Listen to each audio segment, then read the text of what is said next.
আসসালামু আলাইকুম। ইয়াবা টিভির পক্ষ থেকে সবাইকে আমন্ত্রণ জানাচ্ছি।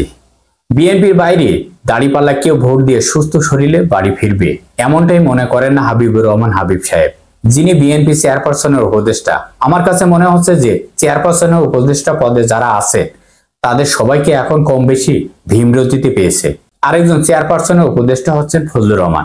তার মন্তব্য এবং বক্তব্যগুলো আপনারা প্রতিদিন দেখছেন যে তিনি সকাল সন্ধ্যায় আওয়ামী লীগের হয়ে কাজ করছেন, আর অন্যদিকে তিনি বাংলাদেশের দেশপ্রেমী নাগরিকদের যাকে তাকে রাজাকার বানিয়ে দিচ্ছেন। হাবিবুর রহমান হাবিব সাহেব বিতর্ক 3-4টি মন্তব্য জাতির কাছে আজকে তাকে প্রশ্নবিদ্ধ করছে, এবং তার এই সিনিয়র রাজনীতিবিদ হিসেবে যে অবস্থান সেটাকে কিন্তু ধ্বংস করে দিচ্ছে। কি কারণে এমনটাই হবে?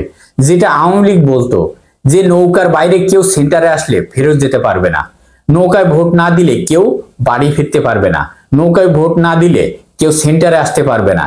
এই বক্তব্যগুলো তো বিএনপির নয়, এই বক্তব্যগুলো হচ্ছে আওয়ামী লীগের। অথচ এই বক্তব্যের বিরুদ্ধে লড়াই করছে গত 16 বছর জাতীয়তাবাদী দল, জামাত ইসলামী, এনসিপি, বাংলাদেশের সিংহভাগ রাজনীতির দলগুলো, এছাড়াও যারা দেশপ্রেমী আছেন। কিন্তু হঠাৎ করে কেন একই চরিত্রের বিএনপি পরিচয় নেতাদের তাদের মুখ থেকে এখন এই ধরনের কথা বেরোচ্ছে, বলার চেষ্টা করছে? হাবিবুর রহমান হাবিব সাহেব বিএনপি চেয়ারপারসনের উপদেষ্টা, একজন সিনিয়র ব্যক্তি, তার মুখে যদি এখন এই ধরনের কথা আসে যে বিএনপির বাইরে কেউ যদি জামাতে ভোট দেয় সে আস্থার শরীর নিয়ে বাসা বা বাড়িতে ফেরত যেতে পারবে না, এটা কি কথা হইল? তিনি মনে করেন এই যে মানুষগুলো আক্রান্ত হবে, এই মানুষগুলোর কোনো অধিকার নেই। তাহলে গণতন্ত্র কি? কারোর উপরে আক্রান্ত করার কিংবা তাকে নিরাপত্তা না দিয়ে তার উপরে জুলুম করার অধিকার কি আপনার আমার আছে ভাই? বলেন। যে 16টি বছর রাজনীতির শেখ হাসিনা নষ্ট করছে তার বিরুদ্ধে কথা বলছে বিএনপির নেতা পরিচয় দিয়ে। যদি আজকে বলা হয় এই যে জামাতকে ভোট দিলে সুস্থ শরীর নিয়ে ফেরত যেতে পারবে না, এটা কি কোনো গণতন্ত্র ভাষা হতে পারে? বলেন। এবং এটার বলার কারণ কি? আপনি কাউকে জামাতের ট্যাগ লাগিয়ে দিবেন, কাউকে রাজাকার ট্যাগ লাগিয়ে দিবেন, এই হচ্ছে বাংলাদেশ। তাহলে পরিবর্তন কি আসলো? বা পরিবর্তন যেটার জন্য আমরা লড়াই করছি, সংগ্রাম করছি, সেই পরিবর্তন কি আমরা দেখতে পারছি? বাংলাদেশে আওয়ামী লীগবিহীন নির্বাচন হলে বাংলাদেশে স্বাভাবিকভাবে জনগণ বিএনপিকে ভোট দেবে, জামাতকে ভোট দেবে, ইসলামিক দলকে ভোট দেবে, এনসিপি কে ভোট দেবে, আরো অনেক পার্টি আছে যাদের খুশি তাকে ভোট দিবে।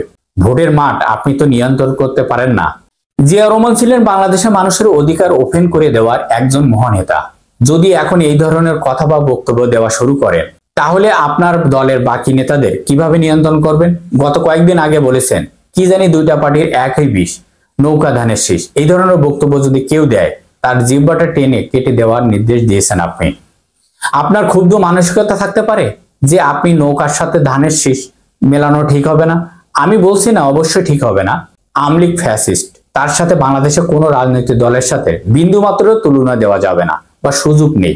এটা তো সুন্দর কথা নয়, এটা তো সঠিক কথা নয়। কিন্তু হাবিবুর রহমান হাবিব সাহেব আপনি এই মন্তব্য করে জাতির কাছে নিজেকে ছোট করেছেন, বাংলাদেশের মানুষের হৃদয়কে রক্তক্ষরণ করেছেন। আমি বিশ্বাস করি, আর সেই বিশ্বাসের কারণেই বলছি, বাংলাদেশে পেশি শক্ত বন্ধ না করলে এই পেশি শক্তির প্রভাব, সন্ত্রাসবাদ, নৈরাজ্যবাদদের প্রভাব যদি আপনি কমাইতে না পারেন তাহলে কিসের বিপ্লব হয়েছেন, কিসের গণতন্ত্র প্রত্যাশা করিয়ে দেশে? আমি আমার মতন করে একটি ভোট দিয়ে সুস্থ শরীর নিয়ে যদি বাড়িতে ফিরতে না পারি, এমন মন্তব্য করেন সিনিয়র নেতারা, সেই দেশে কিসের গণতন্ত্র পাবেন বলেন? এই গণতন্ত্র কার জন্য লড়াই? বিএনপি বাংলাদেশ বৃহত্তর একটি রাজনৈতিক দল, তিনি মাঠে থাকবেন, লড়াই হবে, যুদ্ধ হবে। এই যুদ্ধ তাকে জয়যুক্ত হওয়ার মতন অ্যাবিলিটি থাকার, নিজেকে সক্ষমতা অর্জন করতে হবে। তাই বলে যারা ভালো করতে পারে ভেবে তাদেরকে সেন্টারে থেকে বয়কট করতে হবে, তাদের ওপর আক্রমণের মানসিকতা পোষণ করতে হবে, এটা তো সুন্দর কথা নয়।